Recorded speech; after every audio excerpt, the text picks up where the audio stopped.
Hi guys, it's a beautiful morning right here on the farm. It's been a while since I showed you guys exactly what's happening on and inside the farm. So today I do believe I'm going to be showing you guys. We have good news and bad news. Yeah, I think I'll start with the bad news. The bad news is that we have a water shortage on the farm. The two tanks over here supply this chicken house. Then we have two tanks over there. You can see someone climbing from up there, and those supply the two chicken houses. We are supplied by, the National Water Service. That means there is a water bill.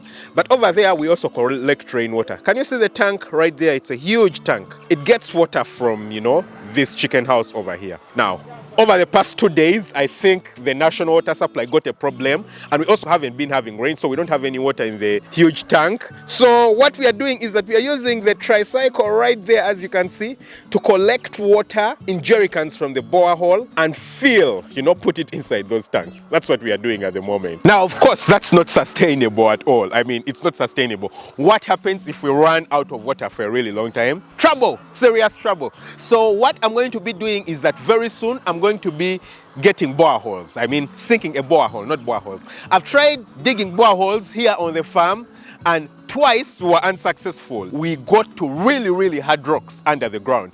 But there is a place owned by a neighbor just next to me that has, features of having water right there. Proper features of having water. So we do believe we shall be able to get water from there.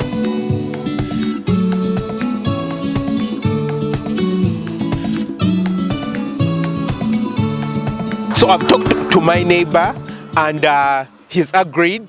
We're going to, put a borehole right there, then we'll share the water, I'll most probably foot the bill of, digging the borehole and placing the borehole there. And then we shall share the water. I mean, he'll get the advantage of getting water from me, and I will be getting the water from his land. So it's the price to pay, yeah? So in the meantime, the guys are using the tuk-tuk simply to, get water from a borehole nearby. It's not far away, it's a borehole. The water is safe because people even drink it, so it's safe. That's not a big issue. But that's just, a small by the way. I wanted to share with you guys that, our batch of chickens that's in the third chicken house that we built over here is laying eggs. I mean, currently it's about what? I think it's over 22 weeks. I think it's coming to 23 weeks. So let's get inside, and I'm going to be showing it to you guys. So you see our food dips right here. I think we'll use the lower floor right here. Or maybe the upper floor. Well, let's use the lower floor. The lower floor has a little bit less light, but we'll just go into the lower floor. Hey chickens! Hey my awesome chickens. How are you guys doing? So here we are, guys. You can see the beautiful chickens. Guys, this is an awesome batch of chickens. Very awesome. I mean, I'm going to try to not touch them, but take a look at them. I mean, they're getting docile. As you get close, it bends down because all these are birds that are ready to lay. They are literally all laying. Just take a look at all that. Yeah? So these are our awesome chickens. You can see the litter. This is the litter inside the chicken house. So it's quite a thick layer that we do have inside here. Can you see it? Woo, it's really deep. Yeah? I think the guys did a really good work. Like I've told you guys on multiple occasions, currently I barely ever spend time inside the chicken houses. I mean, I get in once in a while to supervise, just to make sure everything is going on well. But I have a proper team that I have trained, that I have hired, a manager, the workers, guys who work inside here, who report perfectly well to me, and everything goes really well. So if I tell you that sometimes I'm surprised, like I've seen the litter inside here, it's the correct amount of litter that's expected, and I'm surprised. Well, the guys did a really good work. I mean, of course I'm not surprised, that's what is expected, but sometimes people don't do what is expected. I'm so glad they actually did what's expected, and I love that. It's all about setting in place the systems. Have you seen the bird trying to jump up? It wants to get on my hand, yeah? It wanted to get on my hand, so it was trying to jump on me. Well, it's okay. So it's all about setting in place the systems that ensure that you have the best and the correct results. And these birds are doing really, really well. So you can see them right here. They are all around me. They have very nice red combs. I mean, I'll try and get down. Take a look at their combs. Very nice red combs. They are uniform, by the way, guys. These birds are really uniform. Almost all of them are the same weight. They were all vaccinated nicely. We don't have any problems with like feed consumption, with diseases, with anything like that. They're doing really, really well, yeah? We barely ever have any mortalities. Take a look at all of them. They are very nice and happy chickens, yeah? very nice feather coats, and then you can see the feed. So this time we have a bit of a different kind of feeder, not the usual red ones, because I failed to get the usual red ones. But you can see the birds consuming their feed very nicely. So we serve the feed in 2 different rations. One very early in the morning and another one at about 2 p.m. And yes, it's very important that you serve the food to chickens in rations. There are people who serve food to chickens in one go. That's not a good thing. It's very important that you ration the food. That way the appetite of the birds is stimulated a little bit more. But number 2, there's not too much boredom. I mean, if the food gets done, let's say at 1, and there's completely nothing, for the rest of the day the birds are going to be bored, and then you're going to have problems of like pecking. The birds start pecking themselves, they get stressed. Also, by the time it gets to like 7 p.m, they have nothing in their crop, and they need food to make eggs over the night, because the egg is made over the night, so that by morning the egg is ready for laying.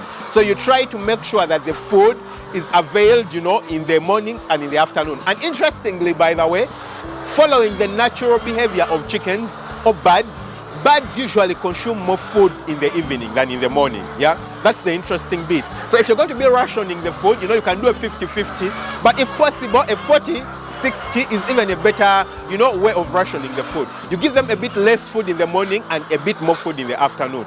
That way it coincides better with the natural activity and the natural way birds are. So that's what exactly we are doing inside here.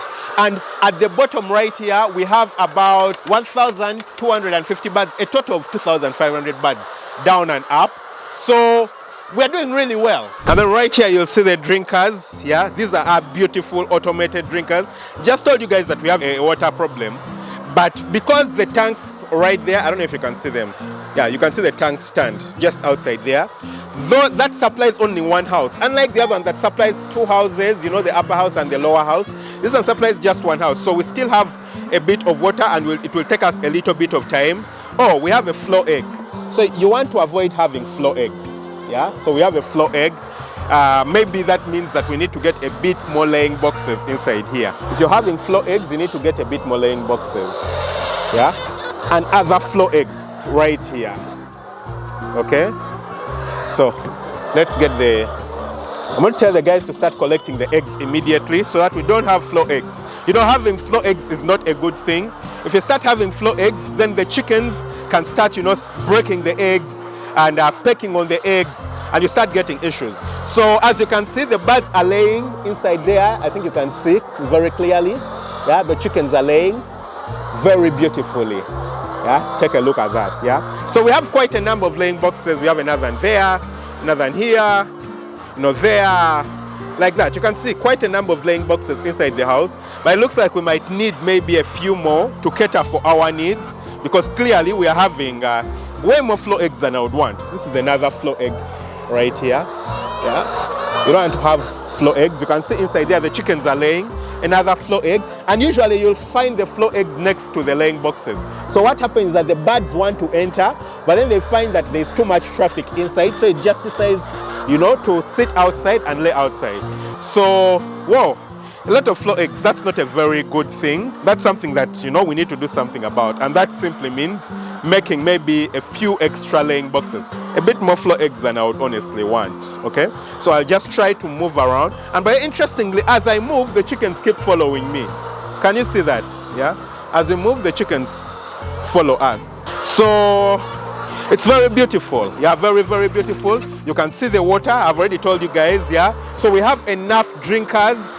I mean, we have 1, 2, 3, 4, 5, 25 drinkers inside here. And we have what, 1,250. So literally we just have a drinker for every 50 birds, which is good. Really, really good. The feeders are even more than that. So we have 1 feeder for every 30 birds, because I think there are about 80, no, not 80, maybe 40 feeders down here. Yeah, so that's a feeder for every 30 birds. So that ensures that we have enough for all the birds down here. And by the way, this is the latest chicken house that we built. I mean, it's the most recent chicken house that we built. You can see it was built, you know, quite nicely. Yeah, really, really nicely. I feel like it is really sturdy.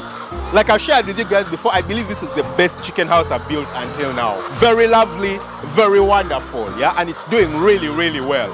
It's well aerated, as you can see. I'm standing inside here and it feels really good. I haven't shared with you guys, but the production of these birds is impressive. I mean, it's impressive. We are just getting to 23 weeks and the birds are laying at like 78%. They are literally on target, exactly on target of what they should be laying. So by the time we get to 23 weeks, they should be at about 82%. And right now they're on 78%, and we still have like what, 3-4 days to get to 23 weeks. So I'm very certain that they'll have done the 82% by the time we get to those. And for that to happen, you must have raised the birds properly. You know, you need to place the correct management protocols. Make sure that everything is being followed the right way for you to get the best results. If things are not being followed the right way, you're not going to get the correct results. Not by any means. So you need to make sure that the management protocols are being followed.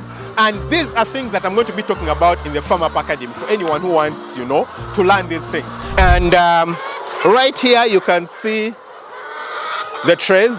So we are waiting to start collecting eggs. I think the next few minutes also we're going to be collecting some eggs. Very beautiful. Anyway, I think we've seen enough of this flock. I think we'll just climb up a bit quickly. So you can see the rake. This is a forked hoe. Actually, it's not a rake. It's a forked hoe that we utilize for turning the litter inside the chicken house. So, you know, every once in a while, the guys will go inside using the forked hoe and try to turn the litter in the chicken house. So let's go up. We'll use our foot dip again since we've stepped down. And let's go and check out on the batch that's up. I always prefer to use a ramp instead of a stairway because it's harder to miss steps on a ramp. If you're using a stairway, oh my God, you can easily miss steps. Guys, so here we are. This is the upper floor, as you can see. So this is the upper floor of the very same chicken house. And woo, the birds are doing really nicely. Again, I'm seeing floor eggs. Yeah, I think this one has also just been laid. It's actually still very, very warm. So it has just been laid, certainly. Floor eggs, not a good thing. So we're going to have to construct a few more, you know, laying boxes, you know, to place inside here. And you can see the birds trying to pile up to get inside there to lay. So that means that they don't have enough laying space, you know, since it's moving towards peak.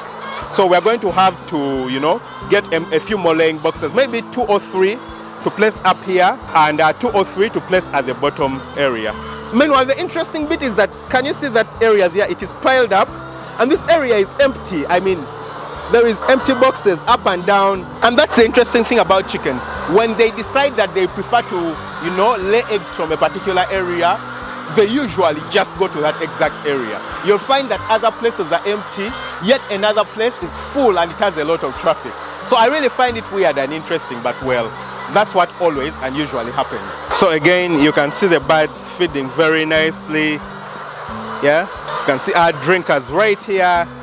You know, the birds laying, and another flock following me right here at the back. Okay, I'll walk while looking at the front.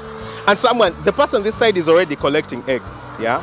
So we'll move right there. You can see our eggs being collected from here, yeah? So he's already collected quite a number of eggs, as you can see, yeah? Very beautifully.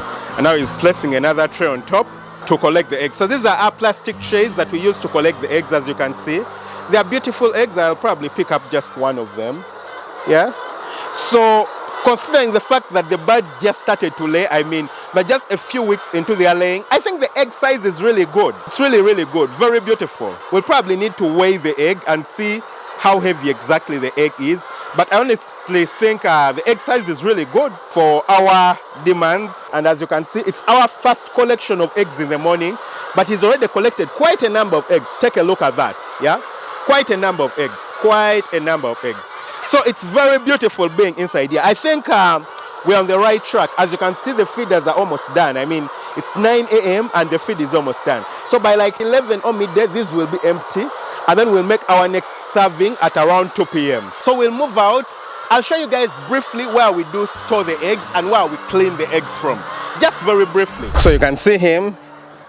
Well, his son has just been collecting the eggs. So he's going to move down. Well, you need to be quite steady and careful, as you can see. So he's going to move down the ramp. That's why we prefer a ramp instead of a stairway. You know, someone is moving down, carrying trays of eggs like that. The overall doesn't look nice. So he'll move to the place right there where we collect the eggs. I don't know why his overall is looking really like that. That should be discarded, 100%. Should be discarded. But you can see that the knees were torn, and it's because, you know, of the consistent kneeling while trying to clean. And then someone is just moving up there to close, because as you can see, some of the birds had gotten out. So because he was carrying a lot of trays of eggs, he couldn't, you know, shut the door very nicely. So he had to come out, and right here is where we will work on our eggs from. You can see the eggs, yeah? So this is where we, you know, work on the eggs from, you know, count them, collect them, ensure that they are all clean before we prepare and send them to the clients.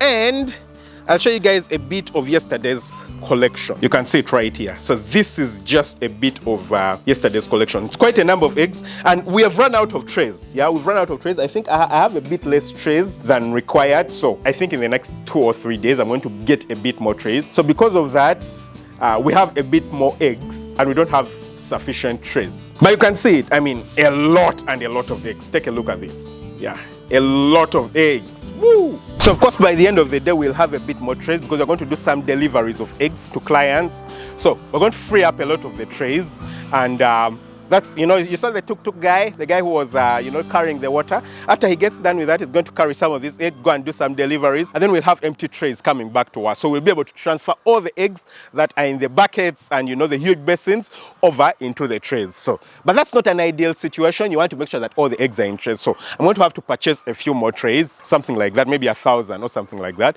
to ensure that, you know, all the eggs, even if we collect eggs and we keep them for a few more days, they can get trays. So it's really beautiful. Tell me what you guys think in the comment section below. I think this is really lovely, and I'm loving it. Don't forget to hit the subscribe button, smash the notification bell. Catch you very soon with another video. Lots of love.